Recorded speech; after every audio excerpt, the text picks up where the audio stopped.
Ma, Mas Kerti kesini mau minta izin ngelamar Emma, Ma.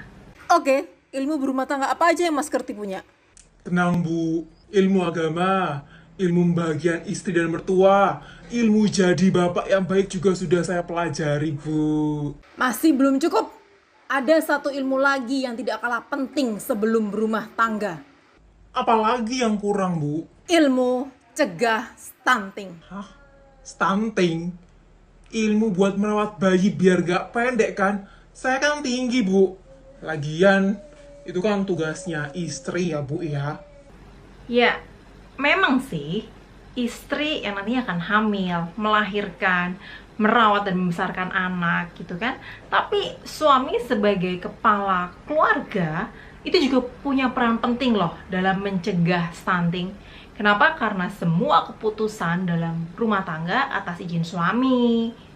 Memang apa tugas yang bisa saya bantu Bu? Stunting adalah kondisi gagal tumbuh pada anak balita akibat kekurangan gizi kronis sehingga anak terlalu pendek untuk usianya. Nah, kekurangan gizi ini bisa terjadi sejak bayi dalam kandungan dan pada masa awal setelah bayi lahir. Akan tetapi biasanya kondisi stunting baru terlihat setelah bayi berusia 2 tahun. Tidak hanya postur yang lebih pendek, stunting juga dapat menyebabkan perkembangan kognitif, motorik, dan verbal yang tidak optimal, IQ bayi lebih rendah, peningkatan resiko terkena penyakit saat balita, serta untuk dampak jangka panjangnya, postur tubuh lebih pendek, produktivitas dan kapasitas kerja yang tidak optimal, meningkatnya resiko menderita obesitas, diabetes, dan penyakit bawaan lainnya, serta menurunnya kesehatan reproduksi. Masalahnya, ketika anak sudah mengalami stunting di atas usia 2 tahun, maka akan sangat sulit untuk mencapai tumbuh kembang yang optimal. Makanya sangat diperlukan pencegahan terutama 1000 hari pertama kehidupan bayi. 1000 hari pertama ya Bu? Ya udah nanti aja belajarnya kalau istri saya sudah hamil Bu. Jangan salah. Pencegahan stunting itu dimulai sejak sebelum hamil loh. Karena awal pertumbuhan janin itu membutuhkan cadangan nutrisi dari ibu, terutama zat besi dan asam folat. Nah, zat besi dan asam folat ini sangat penting bagi janin untuk produksi sel darah merah serta pembentukan otak dan saraf janin. Ibu yang mengalami anemia sejak sebelum hamil hingga awal kehamilan dapat menghambat pertumbuhan janin. Nah, ini meningkatkan resiko bayi stunting di kemudian hari.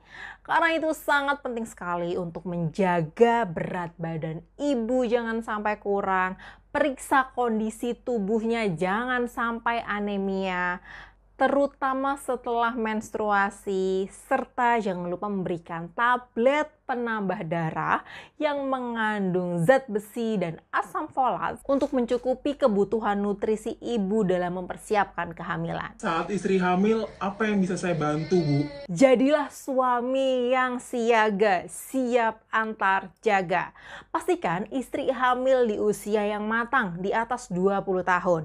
Temani dan ingatkan istri untuk melakukan pemeriksaan antenatal care minimal 6 kali selama kehamilan, yaitu 2 kali di trimester pertama, 1 kali trimester kedua, dan 3 kali di trimester ketiga dengan minimal 2 kali ke dokter. Berikan ibu hamil nutrisi yang seimbang dan tablet penambah darah sesuai dengan dosisnya.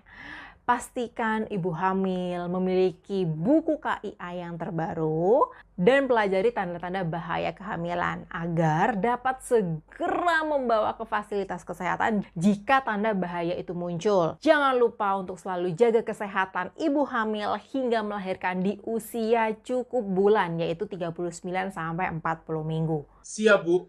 Setelah bayi lahir nanti tinggal dikasih susu yang tinggi nutrisi aja kan biar nggak stunting Bu. No.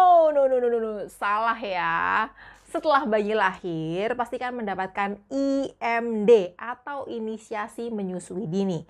Inisiasi menyusui dini ini adalah proses bayi menyusu segera setelah dilahirkan. Oke, jadi bayi dibiarkan mencari puting susu ibu sendiri dan melakukan kontak kulit langsung dengan ibunya. IMD bermanfaat untuk membantu meningkatkan daya tahan tubuh bayi. Sangat membantu dalam keberlangsungan untuk pemberian ASI eksklusif dan lama menyusui.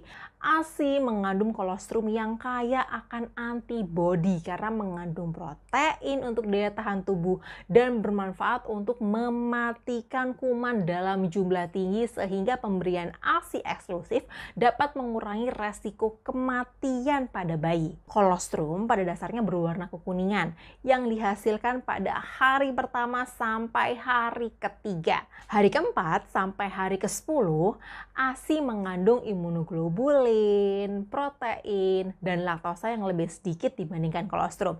Tetapi lemak dan kalorinya lebih tinggi dengan warna susu yang lebih putih. Nah, peran suami sangat penting untuk membantu ibu memberikan ASI eksklusif selama 6 bulan.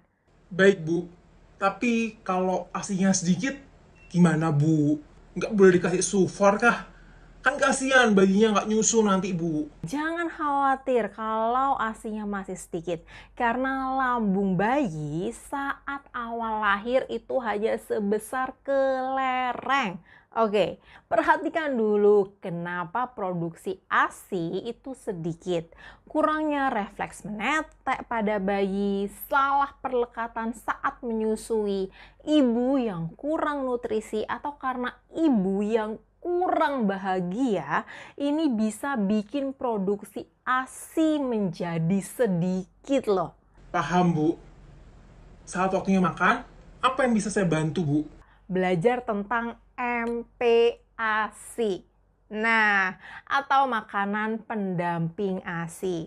Makanan ini diberikan pada bayi usia 6 bulan ke atas dengan gizi seimbang.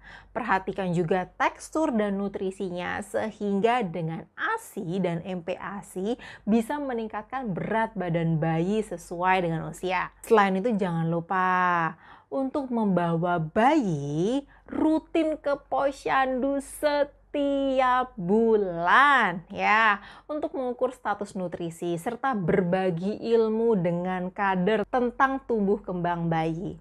Nah, bayi juga wajib melengkapi imunisasi untuk mencegah penularan penyakit berbahaya.